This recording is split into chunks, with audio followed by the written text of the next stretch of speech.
Assalamualaikum warahmatullahi wabarakatuh. Bismillahirrahmanirrahim. Bismillah, alhamdulillah. Wassalatu wassalamu ala rasulillah Sayyidina Muhammad ibn Abdillah wa ala alihi wa ashabihi wa azwajihi wa dhurriyyatihi wa ahli baitihi wa man tabi'ahum bi ihsan ila yaumil qiyamah. Para alim, para ulama, para kiai, sedaya takmir masjid, napa jenenge? Masjid Agung Sleman, Dr. Wahidin Sudirohusodo yang saya hormati, Bapak Bupati yang kita cintai, selamat dan semoga sukses mimpin Kabupaten Sleman. Baru dilantik belum sebulan Pak Wakil Bupati, saya hormati, semoga kuat ngancani Pak Hardo. Pokoknya Pak Hardo Sari jenengan sing melek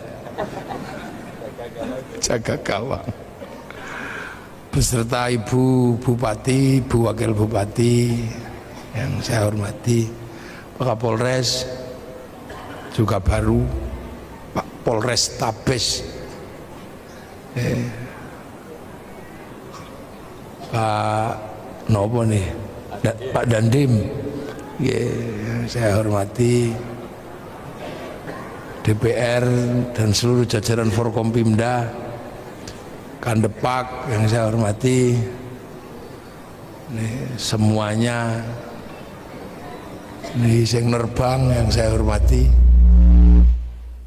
Loh, langsung terbang. Para hadirin wal hadirat yang berbahagia, alhamdulillah. Ini peringatan Nuzulul Quran. Jadi istilahnya itu peringatan turunnya Al-Quran. Turun itu pengertiannya dari dulu ya, dari atas ke bawah. Jadi itu turun, jadi Quran itu turun. Nah, istilah Nuzulul Quran itu ya lebih mendekati kebenaran karena turun. Angka terendah itu satu. Nah, dua lebih tinggi dari satu kecuali juara kelas. Kalau juara kelas satu lebih tinggi dari dua. Tapi kalau tangga dua lebih tinggi dari satu.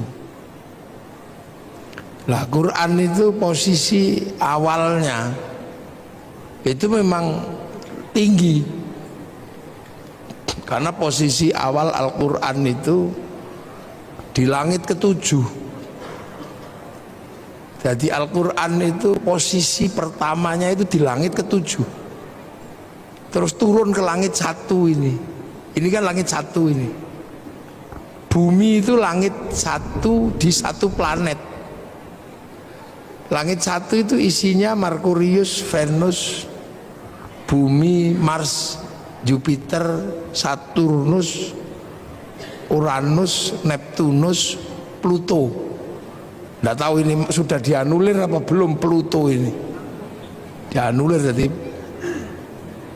Neptunus, cuman sampai Neptunus.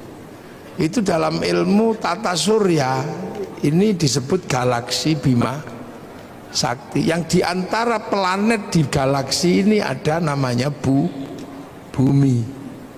Nah, yang kita tempati ini Bumi. Itu adanya cuma satu. Bumi itu cuma satu. Makanya Allah selalu menyebut bumi itu ardun. Tapi ardun itu ada ruang yang lebih gede. namanya sama, langit. Nah, langit ini terdiri dari beberapa langit. Makanya jamaknya sama itu samawat, beberapa langit. Nah, Al-Quran ini bukan di langit ini aslinya, tapi di langit ketujuh. Jadi posisinya di langit ketujuh. Nah, langit ketujuh itu di mana? Ya nggak tahu saya. Langit ketujuh itu nggak tahu jauhnya kayak apa. Karena keluar dari langit satu ini mesti keluar melalui black hole, lubang hitam. Nah, lubang hitam itu Stephen Hawking aja nggak bisa bikin rumus di situ. Orang yang paling jago bikin rumus itu nggak ngerti caranya bikin rumus menembus black hole ini, lubang hitam. Nah, Rasulullah itu pernah melewati itu, menembus black hole, masuk ke langit kedua, ke langit ketiga, ke langit keempat, ke langit kelima, 6 tuh 7. Nah, itu posisinya di mana nggak tahu. Yang jelas bahwa Rasulullah itu sampai di Sidratil Muntaha, di langit ketujuh. Nah, di langit ketujuh itu ada cloud, kalau anak sekarang bilang itu. Ada cloud, ada pusat data. Jadi dunia ini ada pusat datanya. Ada harddisk besar yang berisi tentang data-data, apapun blueprint dunia ini ada datanya. Nah, data itu dijaga betul biar gak diretas, biar gak dihack. Siapa yang punya potensi untuk meretas itu? Iblis. Makanya dijaga. Nah, karena itu sangat terjaga, cloud atau harddisk catatan-catatan dunia itu, maka itu disebut lauhil mahfud. Jadi lauh itu adalah, dulu orang Jawa dulu lauh itu sabak. Sabak itu alat tulis. Jadi tempat untuk menulis itu lauh. Mahfud yang terjaga. Nah, itu catatan semua ada di situ. Yang sebelumnya orang-orang dulu sebelum Islam menyebut, kalau orang Yahudi Nasrani menyebut itu namanya Tabut Sulaiman. Orang Yunani menyebut kotak Pandora. Nah, orang Jepang menyebutnya kantong Doraemon. Pusat data itu. Jadi ini kita berbicara tentang pusat data. Nah, Quran itu dari situ. Bal huwa Qur'anum Majid fi lauhim mahfud. Jadi itu, jadi Quran itu downloadan sebenarnya. Yang download Rasulullah melalui proses sampai 15 tahun di Gua Hira, itu proses download. Makanya Quran itu turun itu seperti PDF, ada passwordnya. Nah, passwordnya ya alif lam mim, kaf ha ya ain shad, alif lam ra, itu password sebenarnya. Makanya itulah yang disebut algoritma Al-Quran. Kalau anak sekarang mungkin menyebutnya coding. Coding, jadi alif lam mim itu coding itu sebenarnya. Maka rumus membacanya beda. Rumus membacanya bukan pakai alif ba ta, tapi pakai abjadun hawazun. Ada ilmunya. Nanti kapan-kapan saya datang ke Pondok Minggir, tak ajari cara baca codingnya itu. Kitabnya banyak, ada Al-Aufaq, kitabnya Imam Ghazali, yang oleh orang Indonesia disebut wafak atau raja itu. Tiba-tiba ada huruf ain ketemu mem, lam, terus tempel di pintu itu coding sebenarnya. Yang karena kita nggak bisa mencerna terus disebut bid'ah, disebut musyrik, karena kita nggak bisa mencerna, karena itu coding. Makanya akhirnya kalau kita lihat huruf seperti itu di dalam Al-Quran, langsung kita sebut maknanya Allahu a'lamu bimuradi, hanya Allah yang tahu maksudnya. Itu sesungguhnya coding. Jadi Quran ini downloadan kalau dalam bahasa anak sekarang.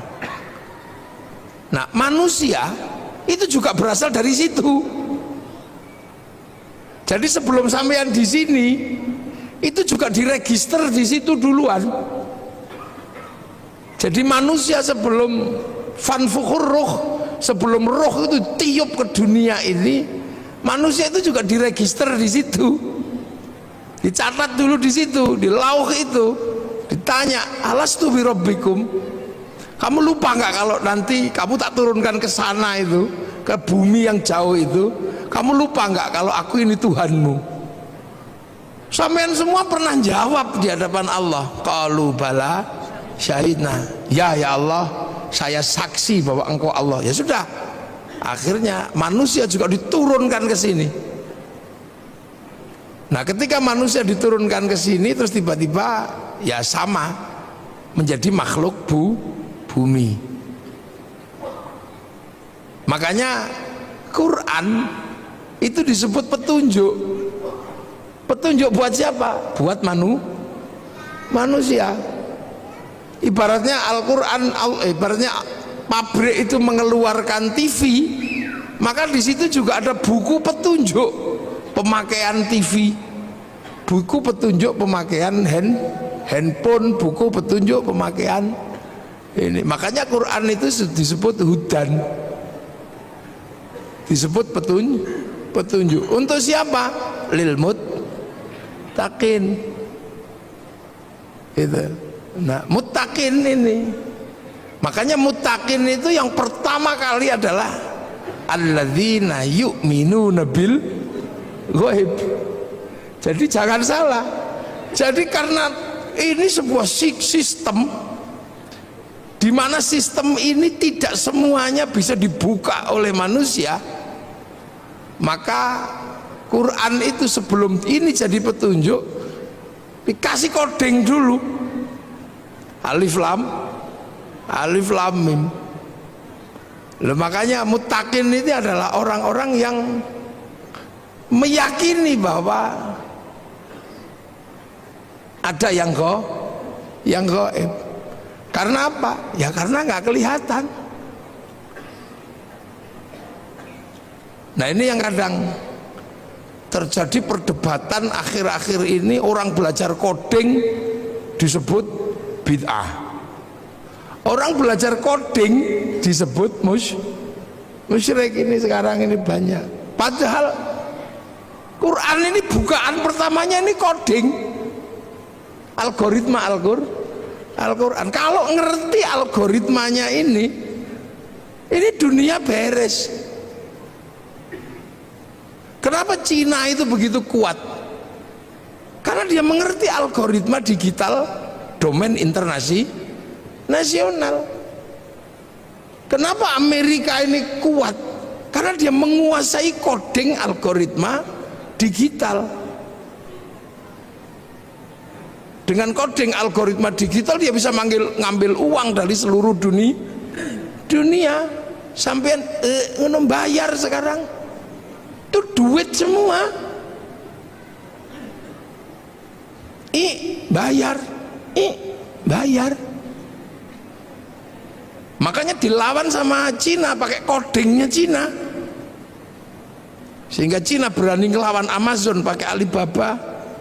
Itu pertarungan pertamanya mana? Di codingnya, bukan di Amazon sama Alibaba. Kalau Amazon sama Alibaba itu sistemnya, di dalamnya ada namanya algoritma dan coding. Kalau coding dan algoritmanya tidak dikuasai, nggak bisa ngelawan. Bagaimana bisa ngelawan Facebook pakai QQ renden? Bagaimana bisa ngelawan WhatsApp pakai WeChat? Karena menguasai codingnya. Jangan dikira. Makanya logam dunia pun pakai coding. Sampai kalau pernah belajar kimia itu kan codingnya ada. oksigen pakai coding. Maka orang kalau ngerti coding oksigen, dia bisa produksi oksigen. Samator kenapa kuat? Dia punya coding H2O-nya. Dia bisa bikin. Nah, sampean nggak bisa bikin, ya keluar kentutnya doang. Loh, ini coding, loh, ini ilmu kekinian. Handphone itu bisa menghubungkan sini Amerika pakai coding. Satu coding algoritma, yang kedua coding logam. Ketika emas dipertemukan dengan ini loh, ini ki anak codingnya ngapain di sini nih. Makanya ora perlu kabel. Makanya laki-laki yang menguasai coding tentang perempuan bisa I love you tanpa harus berkata-kata. Loh iya. Makanya orang dulu kalau mencari coding itu puasa. Cinta perempuan kok ditolak, cari codingnya. 3 hari 3 malam itu. Apakah pakai coding innahu min Sulaiman apa innahu bismillahirrahmanirrahim, atau pakai coding sun amat kaji hajiku jaran goyang kan gitu. Ini kita ini yang sekarang jarang sekali dibahas. Kenapa ya sampean selalu marah-marah itu? Yahudi dia menguasai codingnya, mempertemukan coding api dan coding air menjadi mesin. Kita tahunya cuman pakai motor ngwes gitu, tapi kok bisa besi ketemu dengan platina, besi ketemu dengan pertamak, ketemu dengan pertalite. Nah, saya nggak bakas itunya, ngapain bakas itu? Itu bukan, saya nggak begitu, itu nggak, itu loh, tuh. Jadi jangan dikira. Ini yang kadang hari ini kenapa kemudian kita ini terlambat. Al-Quran kita selalu baca sebagai print out. Maka ketika Al-Quran kita selalu baca sebagai print outnya, ya isinya hukum-hukum, petunjuk pemakaian. Tapi petunjuk pemakaian TV, kenapa TV bisa menyala? Itu ada codingnya di situ. Bagaimana gambar yang tidak kelihatan bisa diterima oleh TV yang lain? Itu coding. Logamnya masuk coding. Yang kebetulan ahli logam dunia itu adalah Nabi Daud, punya kitab namanya Zabur. Nah, kitab Zabur dan Nabi Daud itu masih dipegang oleh orang Yahudi. Makanya Yahudi yang menguasai coding logam dunia, dan hari ini dunia dikendalikan oleh logam. Maka wajar saja kalau Yahudi yang menguasai sistem teknologi dunia. Lu jangan dikira sampean ini coding semua di sini nih. Kok bisa besi so ngirim gambar gitu. Lah itu. Jadi sampean jangan dikira Facebook ketika dia menguasai codingnya, dia punya uang 200 triliun setiap bulan dari Asia Tenggara. Ayo, judi online, ngeslot itu yang pertama kali dilakukan bikin coding dan algoritma. Bukan bagaimana cara ngambil uang secara manual, pakai coding. Makanya ketika sampean mau dapat uang dari bank, ya pakai coding, passwordnya harus pas.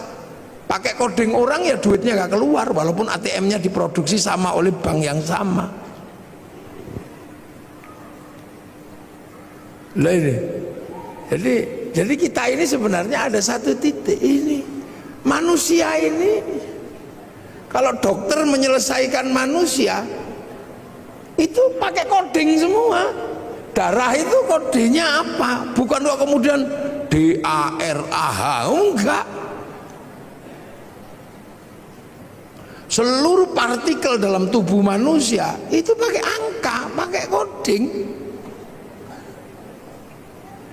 Kan gitu. Jadi kalau misalnya contoh Pak Hardo ini jadi bupati, proses jadi bupati dan bupati itu berbeda. Karena begitu jadi bupati, Pak Ardo dan Pak Wakil ini ketemunya bukan dengan bupati lagi, tapi ketemunya Sleman dalam angka, ketemunya koding-koding semua itu. Tentara yang bagian nembak itu apa itu namanya? Apa? Tentara yang bagian kavaleri? Bukan. Armet itu. Armet itu nggak ada di situ, tembak itu nggak ada. Itu pakai kode-kode semua, angka semua. Jadi jangan dikira. Nah inilah sebenarnya dari awal itu kita sudah cukup maju sebenarnya diajarkan bahwa Al-Quran ini adalah downloadan. Nah manusia ini juga produk dari sana, sama-sama dari pusat yang sama. Makanya manusia ketika turun ke sini dikasih paketan kan, ada paketannya itu, karena dari pusat data yang di sana kasih paketan, rezekinya sekian, istrinya ini, nyawanya sekian gitu. Kalau paketannya habis ya kick, udah selesai.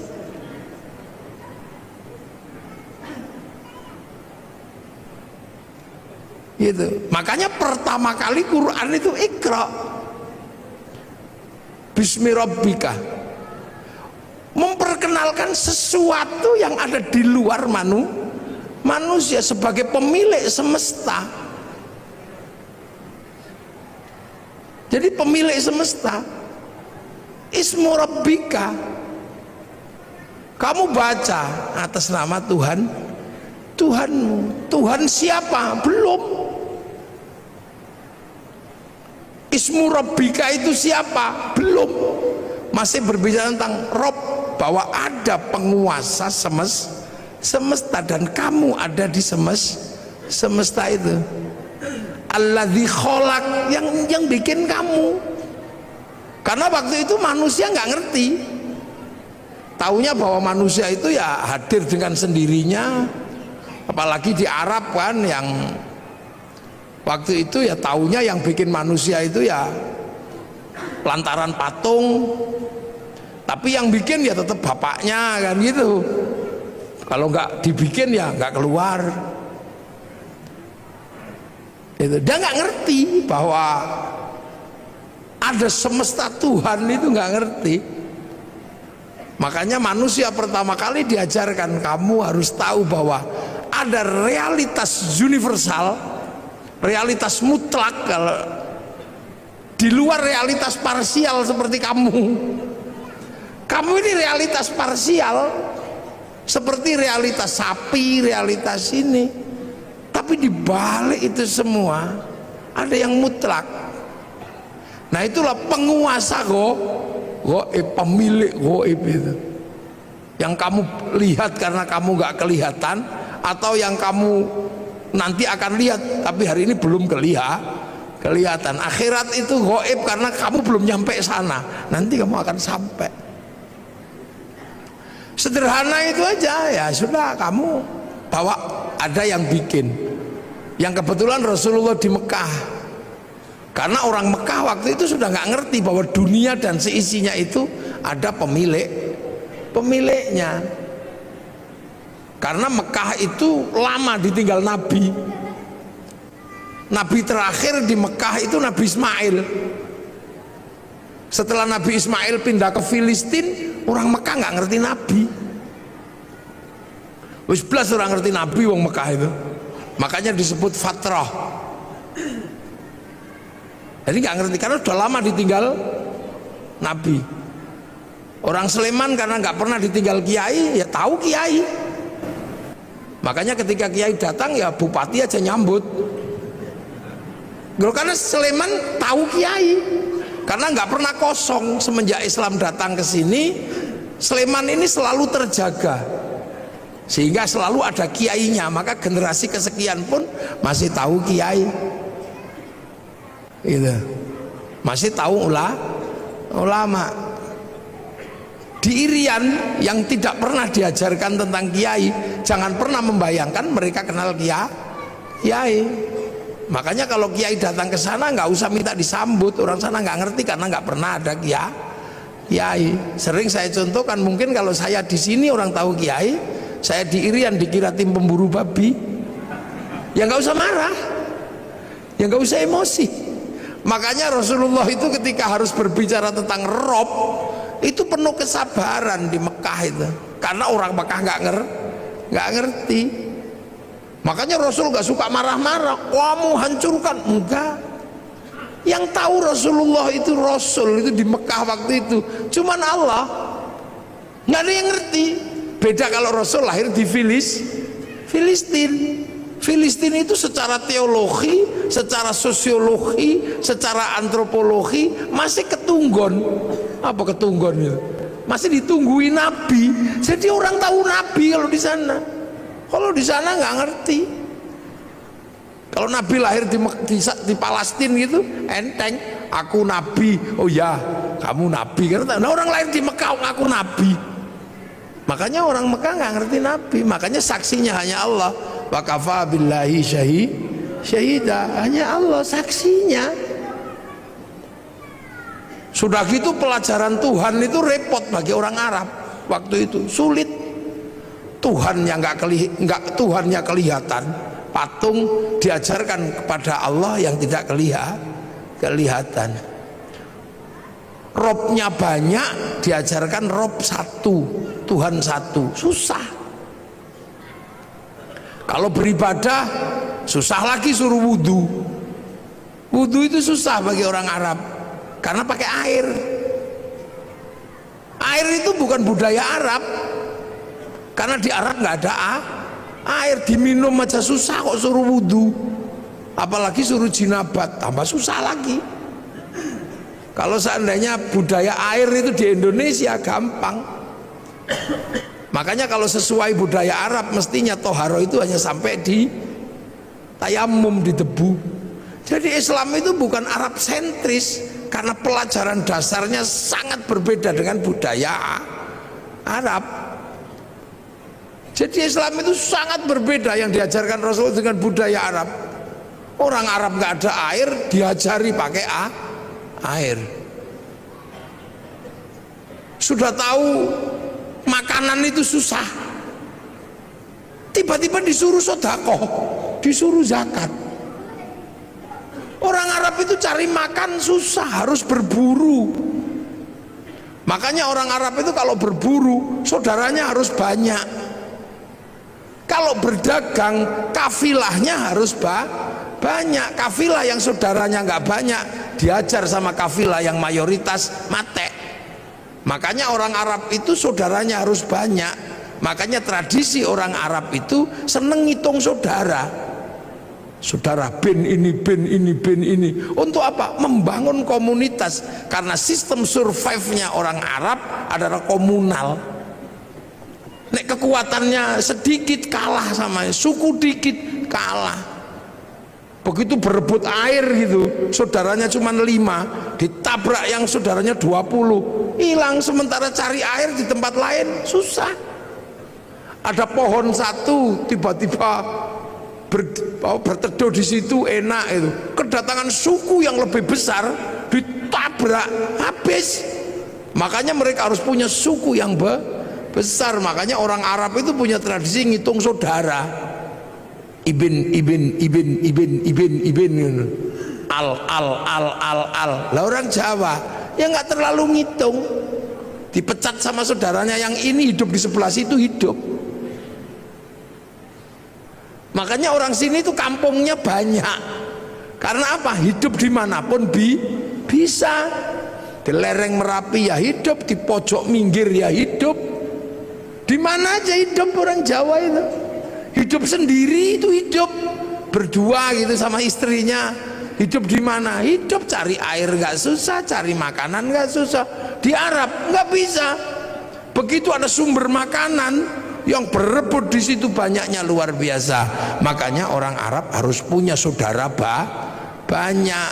Makanya sampai di sini pun kalau keturunan Arab selalu ibin gitu. Kalau di sini nyaman, nggak boleh ngambil air di situ, bikin sumur di sebelahnya, ada sumbernya. Makanya di sini desanya banyak. Orang Arab kota, karena untuk menguasai resources butuh saudara yang banyak. Nah itu makanya ketika makanan aja susah kok disuruh zakat, repot bagi orang sana. Apalagi suruh puasa, sudah tahu panas kayak gitu suruh puasa. Wah repot katanya, ajaran ini Tuhan ini merepotkan. Lu puasa itu bagi orang Arab ketika musim panas susahnya luar biasa. Orang sini puasa lari ke tepi sungai nyemplung beres, berteduh di bawah pohon pisang sambil sinsot, enak. Makanya orang sini itu puasanya itu nggak khusyuk karena sumber makanannya banyak. Orang Arab kalau puasa khusyuk karena keluar rumah lihat padang pasir, siapa pengen makan padang pasir? Makanya orang sini kamu daripada keluar rumah lihat jambu, lihat apa, daripada itu mending tidur. Makanya dalil yang paling terkenal di Indonesia itu naumuso imin ibadatun. Jadi tidur itu adalah bagian dari ibadah, karena potensi nggak khusyuk ketika keluar rumah itu tinggi. Nah itulah makanya orang sini kalau bulan puasa lebih banyak tidur. Nah, akhirnya susah nyarinya karena tidur.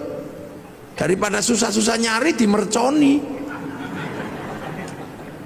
Makanya bagi orang Indonesia mercon itu sesungguhnya adalah bagian dari proses puasa yang punya sistem kultural yang seperti Indonesia. Maka Pak Kapolres, mercon jangan terlalu dilarang.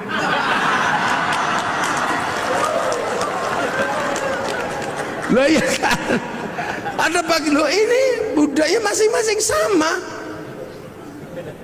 Orang Arab itu kalau zuhur asar satu-satunya tempat yang besar itu masjid, dan senang berkerumun.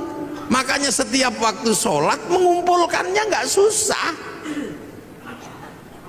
Nah orang sini di rumahnya nyaman, di sawahnya nyaman, sehingga waktu sholat lebih banyak tercecer di rumah, tercecer di sawah. Orang sana pasti langsung datang ke masjid.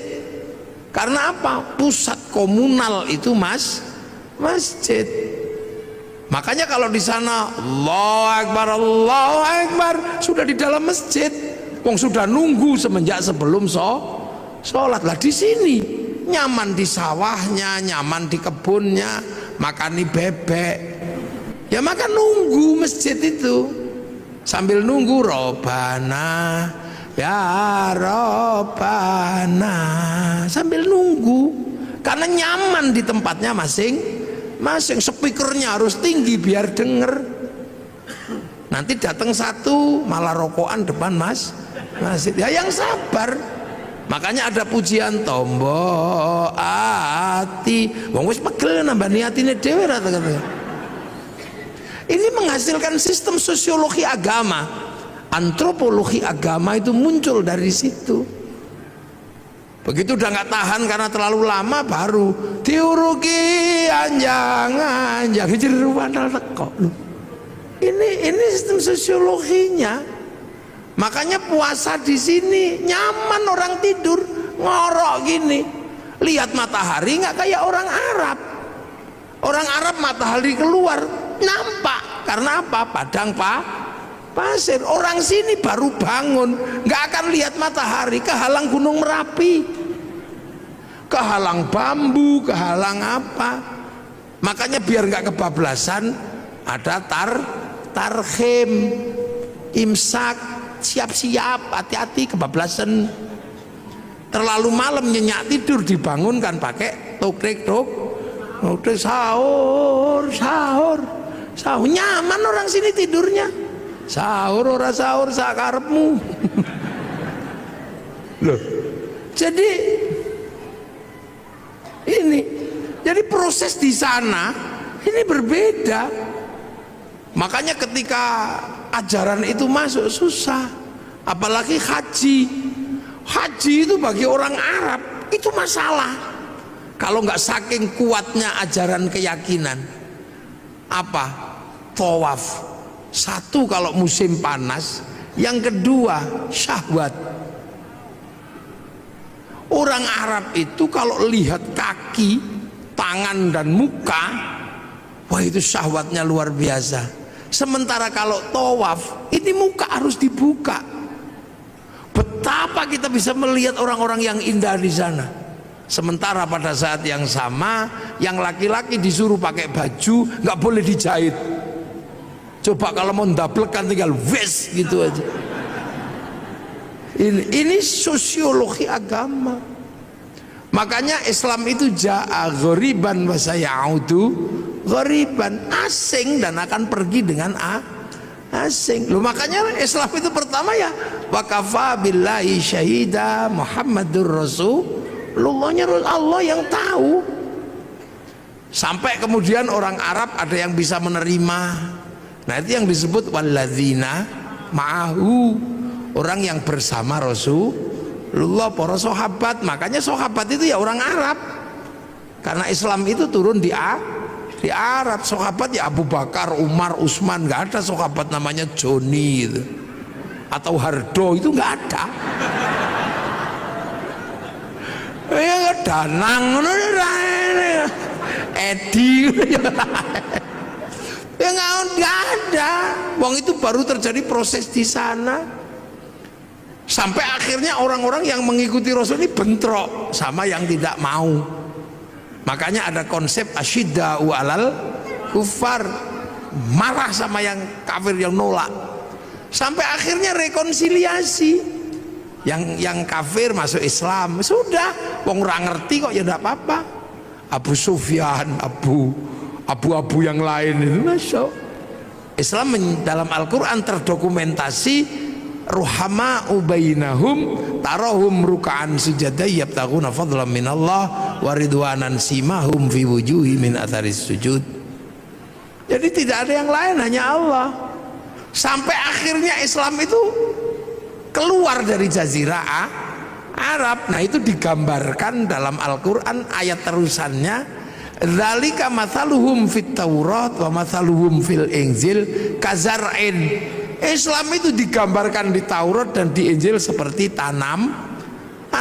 Lah makanya kemudian ada yang nanam. Yang rukun Islam tadi itu, rukun Islam harus ditanam. Nah ada yang berangkat nanam ke Eropa, Tariq bin Ziyad. Ada yang berangkat nanam ke Cina, Sa'ad bin Abi Waqqas. Ada yang berangkat nanam ke Afrika, sahabat Salman, sahabat Bilal. Nah ketemulah dengan dunia yang berbeda, manusia yang berbeda, budaya yang berbeda. Terus ada yang ditanam ke Indonesia. Lah makanya ketika ditanam ke sini, wong konsepnya kazar'in seperti tanaman, maka orang Jawa ketika menerima Islam, konsep yang dipakai adalah apa? Lir ilir tandure wusu milir. Jadi zar'in itu tanduran, maka orang Jawa menyebut tandur. Jadi aja dikira itu tembang ngarang, itu enggak. Kazar'in seperti tanaman. Mulane wong Jawa menyebutnya tandur. Lir ilir tandure wusu milir. Aja krucak-krucik to Kang ya. Jadi tandur. Nah itu ditandur di semua tempat. Yang tadinya wudhu, di sini nggak ada masalah. Karena apa? Di sini banyak air. Itu sholat nggak ada masalah di sini. Karena orang sini wis dari pelajaran dasar, Tuhan itu juga nggak kelihatan. Tan kenoki noyongo ngopo laisa kamitslihi syai'un. Suruh puasa ya seneng orang sini, apalagi orang sini hobine poso. Karena dulu orang sini mengenal istilah upawasa. Upawasa itu nggak makan, nggak minum, nggak menyentuh perempuan, persiapan muksa. Makanya bahasa Islam syahrul Ramadan kok nggak makan, nggak minum, nggak menyentuh perempuan seperti upawasa, maka syahrul siam disebut bulan puasa karena ditanam di sini. Sholat ya ditanam di sini, sembahyang Allah tanam sini pengiran. Saya ini mestinya syaikhun ustadzun, tanam sini tadi kiai ya kudu trimo jejeran karo Kebo Kiai Slamet, Tombak Kiai Pleret, musola langgar, Allah pangeran, malah ono sing ngarani sing ngecet Lombok. Ya itu biasa. Sampai hari ini sing teko dhisik Honda, ya walaupun RE King ya tetap disebut Honda. Karena yang datang pertama Aqua, maka Ades pun ya rela disebut Aqua nasional disebut Sanyo, seluruh pembalut ya Softek. Ya ini karena ini namanya sosiokultur. Jadi jangan dikira agama itu tidak, karena dipakai manusia punya budaya, punya pengetahuan. Ya kan, begitu ditanam di sini orang nggak boleh lagi ribut masalah jenggot. Karena apa? Manusia sini rasnya mongoloid. Ras mongoloid tidak punya jenggot. Kalau ras Semit bangsa Arya punya jenggot. Makanya sahabat dan orang Arab sampai sekarang masih punya jenggot seperti Nabi, karena bangsanya sama. Maka jangan ribut di negeri dengan ras tidak berjenggot. Sampai sekarang di Arab bisa nyuntur Rasul makan pakai 3 jari, bisa wong kurma. Lah tekan kene soto ya ndak bisa. Sampai sekarang di sana jubahan masih bisa, karena kultur dan geografinya masih sama. Orang sini pakai jubah ya nggak bisa nanam padi. Makanya jubah baju syar'i dipotong, potongan baju syar'i namanya syar'un. Orang sini nggak punya huruf ain, punyanya monggo botongo, maka syar'un jadi sarung, saruan jadi sarungan. Maka orang sini nggak perlu ribut masalah katok cingkrang, karena fleksibel. Sampai nek pengen cingkrang lindingen sing rodok dhuwur, nek pengen medun plotrokno beres.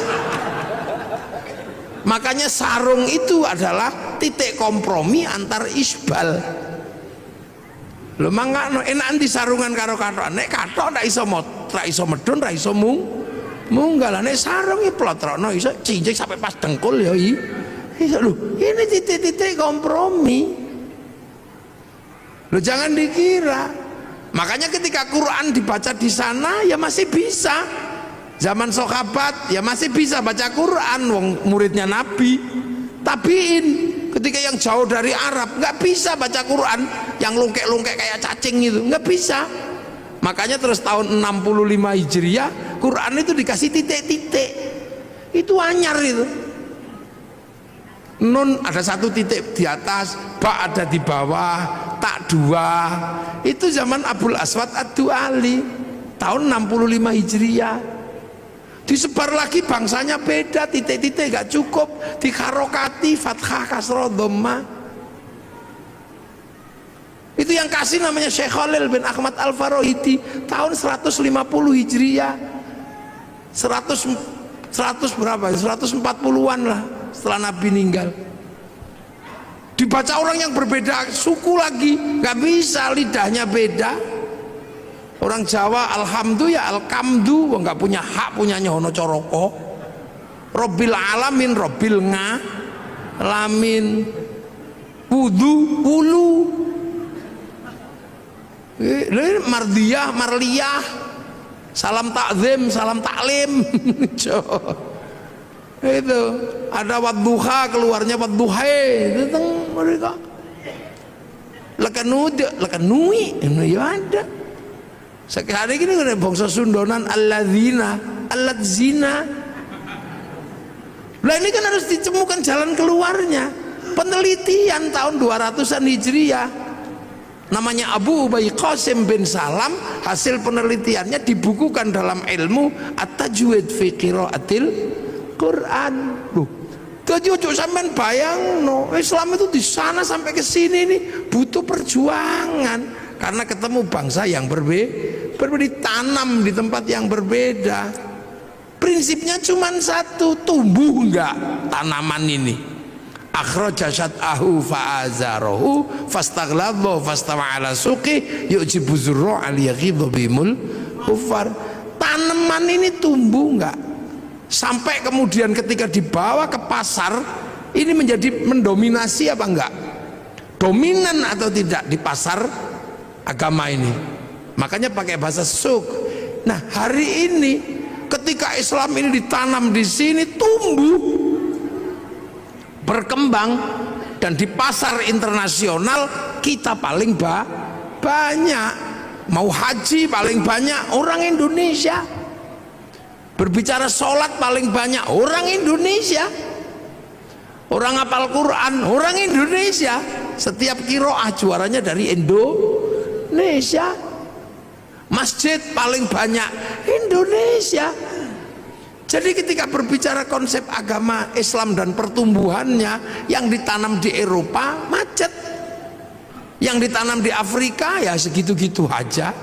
Yang ditanam di Cina juga nggak tumbuh, tapi yang ditanam di sini tumbuh subur menjadi dominasi pasar dunia. Loh kok gitu, ada yang mengatakan Islam terbaik ada di mana? Ya di sini. Ya di sini. Makanya saya kalau mau belajar identifikasi agamanya nggak usah jauh-jauh. Karena identifikasi agamanya jauh-jauh akhirnya ribut di masalah simbolik, ributnya di jenggot. Jenggot ini bukan masalah prinsip karena ini masalah perbedaan bangsa. Kok tiba-tiba di sini ribut masalah jenggot? Kalau ribut masalah jenggot ya di Afghanistan sana yang bangsanya masih jenggotan semua. Tiba-tiba di sini kok ribut masalah pujian. Tiba-tiba di sini ribut masalah gedek-gedek di zikir. Ya orang sana bahasa Arab paham, meskipun diem begini ngerti caranya zikir. Kalau orang sini nggak bunyi, simbah-simbah itu loh nggak bisa ngerungokno zikir opo, main ketop-ketop ngendak. Muni opo mbah ngono we. Terus meneng ini ya turu. Ini problem sosiologi, agama, antropologi. Jadi akhirnya Islam sekarang ini berdebat terhadap sesuatu yang sebenarnya sudah lewat. Udah lewat masanya. Coba sampai delok persoalan tumpeng. Persoalan tumpeng aja ribut. Loh ini kan persoalan makanan. Sampai nggak ribut orang Arab ingkunge iki onto. Napa sampean ribut ingkung pitik? Wong Yaman ingkunge wedhus. Sama delok itu Raja Salman kalau menyambut tamunya makan bersama, ingkunge unta, Pak. Lengkene wedhus sing 20.000, pitik sing 20.000 sampean ribut. Soalnya nopo? Nek wedhus larang, makanya di sini cukup pitik, murah, ndoke akeh. Kita akhirnya kan ribut masalah sesuatu yang sebenarnya udah nggak perlu diributkan. Ribut masalah ngadep kiblat, fawalli wajhaka syatrul masjidil haram, ngarah-arah tok ae lho. Lapo sampean ribut pokoke anggere madhep rono ngene, Allah akbar, wis ini wajhatu wajhiya. Wong pancene ado, sinyale kadang ilang. Allah oke mau wis merem-merem ini wajah tuh wong pancene online ayo sinyale ilang. Wong pemancar utamanya neng Mekah kono lagi, ini cuman pemancar lokal. Begitu ono ting ting ting bakso ya wah begitu melek sarunge bolong. Udah lah gitu, itu gak usah ribut masalah ngono kuwi. Kita suka ribut sekarang terhadap sesuatu yang sebenarnya tentang Allah. Apa Allah pengene lah. Nek Kanjeng Nabi kalau di atas unta gini wong wis ketok teko nguri. Nek pengimamane agak rendah gini supaya ketok teko mburi. Ini kan problem-problem yang sudah terjelaskan. Jadi karena ditanam di sini ya pakai sini. krungu Islam Nusantara. Iya apa? Lu Islam fi Nusantara, Islam di Nusantara itu ya gini. Sampean tutup auratnya katok, lambi, peci, kono jubah, kono udeng, manono tok. Imamah ya udah loh. Jadi kita ini terkadang ribut maka persoalan gizi loro, ribut tumpeng, ribut ake, ribut hormat bendera, ribut apa? Yang sesungguhnya itu problemnya adalah problem bangsa yang berbeda, tapi rukun iman, rukun Islamnya tidak pernah berubah. Lah apa sama ribut kentongan karo beduk? Padang pasir, Allahu Akbar, krungu wong wadon. Lah kene ra dikai beduk ya ora krungu. Saiki beduk pensiun gara-gara ono speaker. Karena lebih keras speaker itu. Besok speaker ya pensiun. Wong lunga ning masjid di WA. Pakai alarm. Wah, sampean lho. Rabi biyen salaman ngene. Saiki lewat video call ya iso. Zamannya berubah. Dhisik wong Jawa sing paling sakti iku sing nempiling semaput. Ini sakti. Saiki wong sakti kere. Sak tempilingan 20 juta. Tanya Pak Kapolres sekarang, kalau tidak percaya praktek no. Maka ilmu itu juga otomatis hilang. Dhisik orang sakti itu ketika ngelirik wong wedok I love you, poso pitung dino pitung bengi. Saiki lho urung poso, kelewatan Avanza, wis I love you. Cinta tumbuh bersama Avanza. Jadi loh, ini problem-problem yang berubah. Siapa narap maksa ndelok TVRI flora dan fauna, pengen terus kucing Afrika, ini sudah berubah. Saiki neng kene sampean buka opono, ora perlu ngenteni sedina terus dinteni mertune Pak Harmoko, ngono ndak perlu. Jadi bupati pun harus begitu. Kita ini bangsa. Makanya sekarang Sleman lagi masalah sepak bola itu. Lah ya, Pak Bupati harus tahu sepak bola ini rasa ngoyo. Sepak bola itu punya bangsa yang berbeda. Wong Eropa ini gede-gede dhuwur-dhuwur. Lapangane podo, aturane sama. Lah wong kene cilik-cilik lawan Eropa, ya ora bakal menang. Lah nggih. Akhirnya agar imbang naturalisasi. Loh, basket, ya nggak usah kita ngejar terlalu terhadap basket. Menang karo NBA, ya mokal. Wong kono 2 meter seperapat, nah kene mung 170. Kene mencolot nggak yo kena udel. Ya coba. Ya maka Sleman ini yang menggalakkan olahraga yang mungkin bentek, mungkin. Lu sekarang sepak bola itu kalau nggak naturalisasi, ya mesti kalah. Wong-wong cilik peli ngono gini kalah. Itu olahraga internasional, standarnya sama, aturannya sama, manusianya berbeda. Ayo kondi, kon menang. Tinju kok musuh Mike Tyson ya disamplok ya pingsan dewe. Maka kayak Cina ketika mau memenangkan sepak bola, yang dipikir pertama kali cuma satu, cari orang 20 laki perempuan yang tingginya 170 dinikahno, anak 2 meter. Loh itu cara pertama. Jepang juga sama, mempersiapkan generasi yang tinggi. Lah nek naturalisasi ya entek duwe monggo bayar. Wis golek wong Sleman sing dhuwur-dhuwur nikahno. Persiapan membentuk kader sepak bola. Ngono. Kader basket. Nggih, kula sing mau idhoh nggih.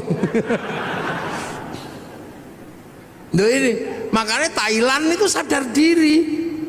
Begitu yang digalakkan olahraga ya sepak takraw itu karena bisa dia. Loh. Jadi seluruhnya ini menyesuaikan. Pabrik mobil, pabriknya sama. Ketika dikirim ke Eropa ya setirnya kiwo, kirim rene tengen. Loh, itu sudah apa? Terus neng kene kono sepion, kene sepion. Sana sepion adalah untuk melihat belakang, sini sepion untuk takon. Sepi rayon, sepi. Jadi sampean jangan bayangkan.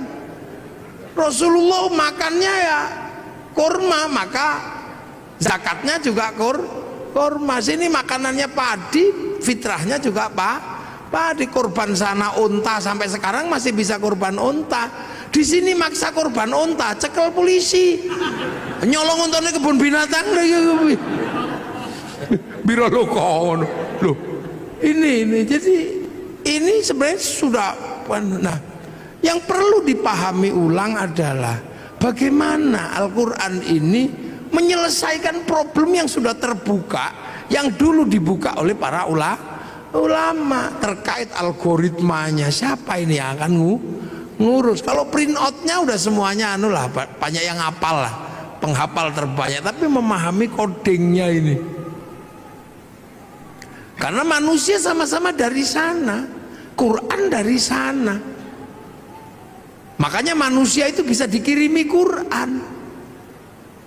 Seperti provider handphone, dia menurunkan kartu. Nah, antar kartu ini bisa saling tukar data, karena data ada di provider. Makanya kartu ini kirim data sana bisa. Tergantung kita mau paketan apa. Yang penting punya wifi. Tidak punya wifi, ya cari wifi gratisan. .co.id. Sama manusia ini juga bisa kirim Al-Quran, kirim Fatihah, kirim apa. Yang penting ketika kirim punya wifi. Kalau nggak punya wifi, cari wifi gratisan. Wifi-nya siapa? Wifi-nya Nabi, wifi-nya wali. Namanya tawassul. Nah, kenapa Nabi Wali paketannya gede? Karena download. Nabi Wali itu download. Qalu rabbuna wa tsumastaqamu tatanazzalu alaihimul malaika alla takhafu wala tahzanu. 3 tahun ya Allah ya Allah ya Allah ya Allah. Ono sing 3 tahun Sunan Kalijogo. Syekh Abdul Qadir 25 tahun ya Allah ya Allah ya Allah. Download, maka wali-wali itu paketannya besar. Makanya bisa mengerti hati orang karena bisa meretas. Wali-wali mau macam-macam sampai dihack karo para wali, wate sampean paketannya gede, wong download. Nah, sampean kalau diajak download langsung tidur. Ya Allah ya Allah ya Allah ya Allah. Ya Allah ya. Alayo gringgingan. Loh ini kita ngomongin Al-Qur'an. Makanya Al-Qur'an ini sesungguhnya adalah bukan sesuatu yang hanya semata-mata bisa dibaca dengan irama. Ada di balik situ ada codingnya. Sampean menguasai codingnya itu, beres urusan dunia. Sampean randi duit itu, ngerti codingnya, sudah tulis saja, ditempel aja di pintu tol itu, tok gitu. Coding duit ning Al-Qur'an. Orang kaya lewat situ mesti inget sampean jenenge. Tak tulis coding prek, muafik ngono yo elek kok iki. Mlane wong biyen ana angel di coding wis rampung. Ngono terus diarani klenik ngono yang itu ya salah. Padahal zalikal kitabul la raiba fi, pertama niku hudal lil muttaqin alladzina yu'minuna bil ghaib. Nah saiki anggar krungu ghaib ngono gudiken. Lupa dah Al-Quran itu ya butuh pertama kali ya kok gaib. Makanya ada orang belajar ilmu hizib, ilmu mahabbah, ilmu apa itu karena apa? Bahwa jangan sampai gaib itu menjadi pemikiran tok, tapi dia harus menjadi experience of religion, pengalaman keagamaan.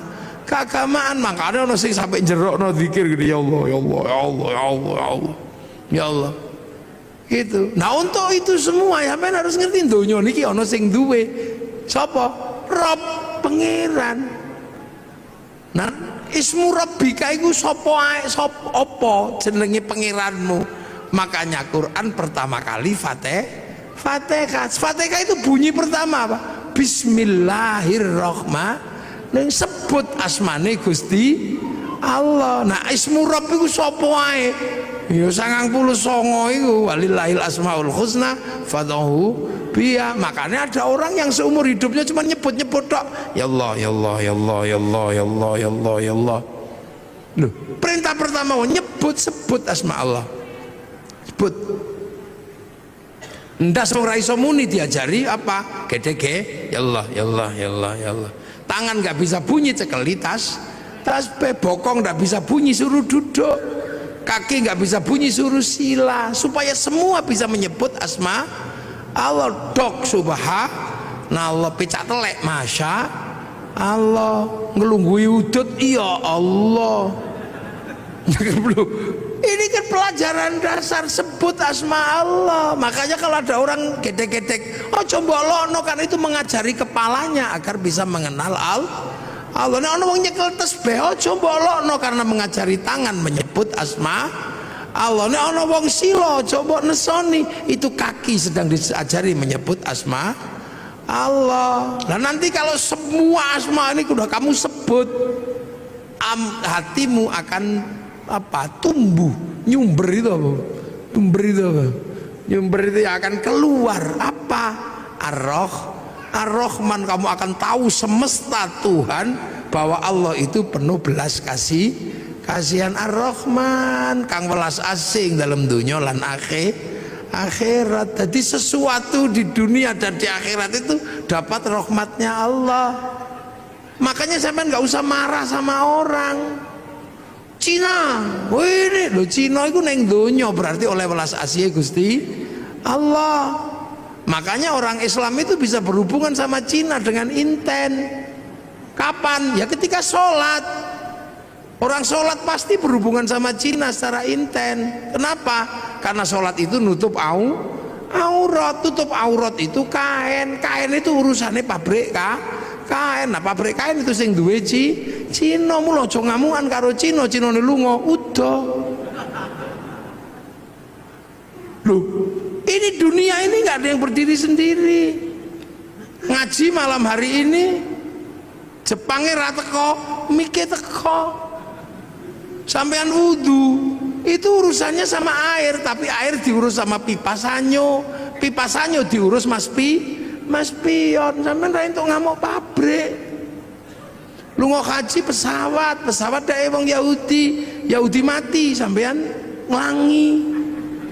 Loh makanya Ar-Rahman ini meletakkan manusia hidup penuh kasih sayang. Karena apa? Saling melengkapi. Itu kurikulum dasar menjadi manusia yang integrated.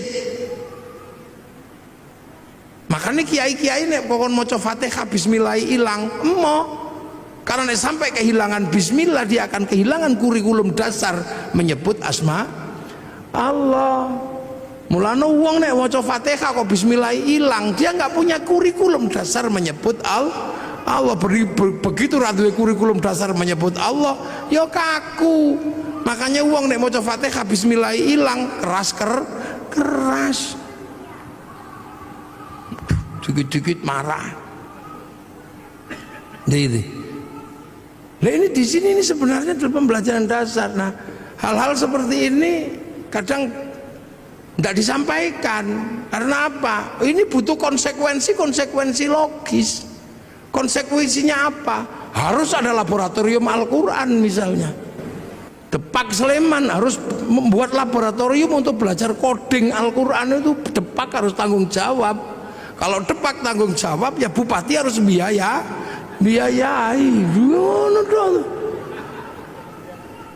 Kementerian Agama membiayai ini untuk apa? Mengkaji kitab-kitab klasik untuk membuka kembali algoritma dan coding Al-Quran. Kajian Al-Aufaq, Mamba'u Usulul Hikmah, Syamsul Ma'arif, ini kajian-kajian coding.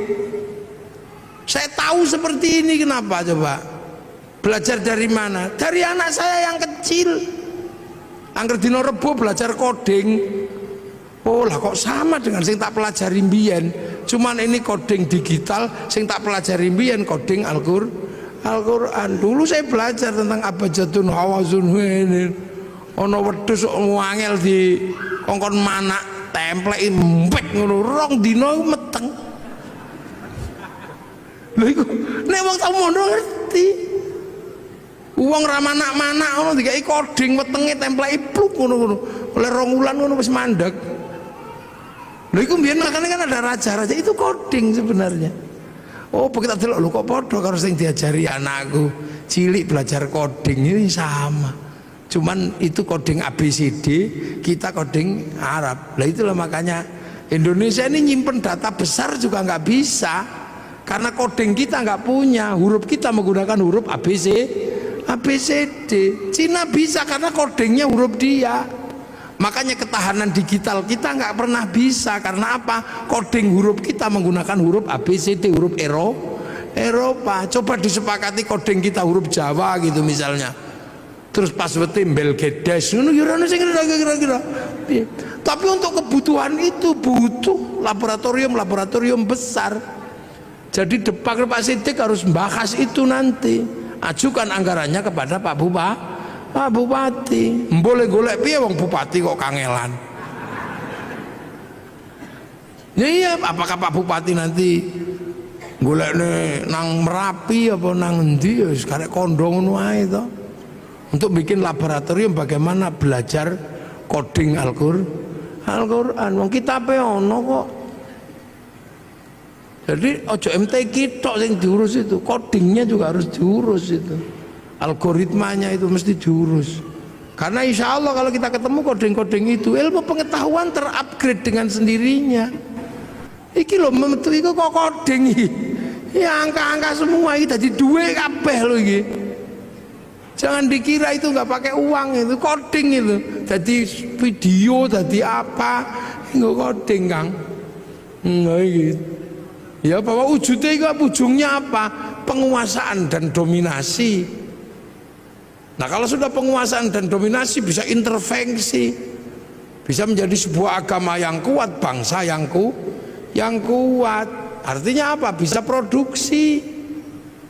Nah bangsa itu kalau sudah bisa produksi, kekuatan bangsanya terjaga. Kenapa Jepang nyaman? Bisa produksi. Total handphone batine piro untuk menghidupi rakyatnya. Jadi urung sampai ngelola sumber daya alam, duit dari jualan iPhone cukup untuk menghidupi bangsanya. Jualan tank cukup untuk menghidupi bangsanya. Korea negara kecil itu loh bisa menghidupi bangsanya dari dodolan lagu jenenge BTS. Loh, saya ini generasi zaman all ya. Masih ingat betul bahwa tahun 91 kalau nggak 92 itu konser terbesar di dunia itu Metallica di Moskow. Terjual tiketnya 6 juta tiket. Itu sampai sekarang belum pernah terbayangkan akan terkalahkan. Begitu Covid diajar karo BTS kalah. Sekali konser itu berapa? 100 juta orang yang nonton. Itu daring. Seminggu 4 kali, sebulan 16 kali. Tak hitung dalam waktu 1 tahun pemasukan dari BTS untuk Korea 2.500 triliun. Total ceng ngono tok. Amerika dapat pemasukan dari Facebook dan dari WhatsApp itu. MEI bayar, ngono bayar. Paling tidak per bulan 200 triliun. Nang sampeyan dodol apa? Geblek. Loh, ini penguasaan dunia jadi aja mbok kira dunia ini. Sampeyan selalu membayangkan APBD, APBN, tapi sektor informal yang dunia sudah bergerak nggak tergarap. Sampeyan malah mikir gawe biro umroh. Jadi sektornya tetap sektor manual yang hitungannya hitungan analog, bukan hitungan digital. Pernah enggak terus tiba-tiba kaum muslimin ini berpikir sholat Jumat digital online malah tadi masalah. Imam yang Surabaya, makmum yang Semarang. Maka Pak Ardo jadi bupati juga mesti mikirin yang itu, mangke Pak Ardo. Nggih, aja kok mikire pajak pasir ora oke. Anak Sleman yang pinter-pinter kumpulin semua. Wong Sleman ini gudangnya wong pinter.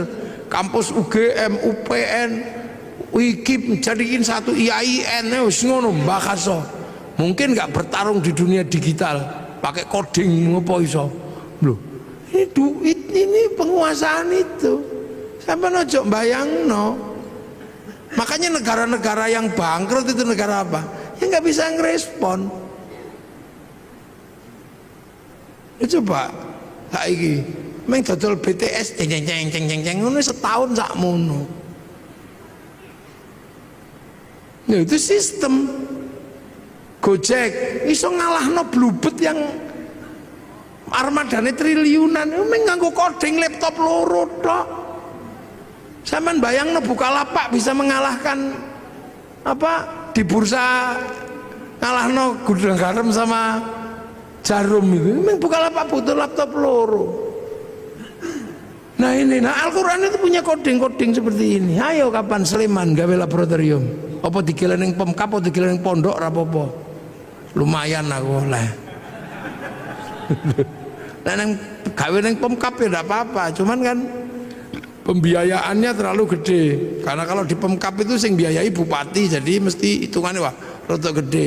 Nah ning pondok kan gratisan. Loh, tapi memang harus ada laboratorium itu. Ngitung nanti kita bisa kita uji dengan teknologi digital antar frekuensi itu apa sih? Apa ini antar frekuensi? Kita buka itu fikulubi marodun itu apa kodingnya? Nanti kalau kodingnya ketemu alat ini untuk menghilangkan orang sakit hati, orang yang aromaterapi yang mampu menghilangkan sakit hati. Lu ini berarti agama ini sebenarnya sesuatu yang sangat luas dan masa depan. Makanya hari ini hampir seluruhnya teknologi ini kan teknologi langit yang dulu pernah dijalankan oleh Rasulullah lewat Isra Mi'raj. Nah ini penting untuk dikaji secara bersama-sama, dan inilah sebenarnya harapan besar bahwa Al-Quran pada suatu saat akan mencetak orang-orang masa depan. Jadi Islam itu nanti punya orang masa depan yang mampu memecah kode-kode dunia. Neng itu kapan terjadi? Tapi pasti terjadi. Karena akan muncul orang itu. Siapa? Ya orang yang bisa mecah kodingnya langit dan bumi. Karena itu nanti ada orang itu ada nanti. Ini saya kira metumbuh kapan? Karena orang itu sudah disebut di dalam Al-Quran bahwa nanti pada suatu saat akan ada orang yang mampu memecah koding-koding dunia ini. Jadi dalam penciptaan langit dan bumi akan dipecahkan rumusnya oleh ulul albab. Inna fi khalqis samawati wal ardi wa ikhtilafi qiyama wa qu'udan wa ala junubihim wa yatafakkaruna fi khalqis samawati wal ard. Orang yang berpikir secara maksimal, berdiri mikir, duduk mikir, terlentang mikir, artinya nggak linier, nggak mikir sambil duduk tok. Dia nggak linier terhadap isi dunia itu, bongkar semua. Duduk mikir, terlentang mikir, berdiri mikir, sampai nanti hasilnya ensiklopedik. Rabbana ma khalaqta hadza batila. Ya Allah, nggak ada yang sia-sia. Subhanaka faqina adzabannar. Minta perlindungan dari api neraka. Rabbana innaka man tudkhilin nar faqad akhzaita wa ma lidh-dhalimin min ansor. Rabbana innana sami'na munadiyan yunadi lil iman an aminu bi rabbikum fa amanna rabbana faghfir lana dzunubana wa kaffir 'anna sayyi'atina wa tawaffana ma'al abrar. Rabbana wa atina ma wa'adtana 'ala rusulika wa la tukhzina yaumal qiyamah innaka la tukhliful mi'ad. Ini orang-orang masa depan. Jadi Islam ini agama masa depan. Hari ini yang sudah memecah koding besar itu Taurat dipecah kodingnya, Injil dipecah kodingnya, sehingga pergerakan Injil, pergerakan Taurat yang ke arah barat mampu membangun peradaban Eropa yang sedemikian gede. Nah Al-Quran ini bergeser ke timur ke sini. Sanggup nggak kita memecah koding-koding besar itu sehingga menjadi bagian dari problem solving untuk bertarung di dunia masa depan. Semoga kita semua masih menangi zaman itu. Syukur-syukur di kehidupan ini generasi itu akan muncul dan kita menjadi bagian dari perubahan besar nuzulul Quran. Al-Fatihah.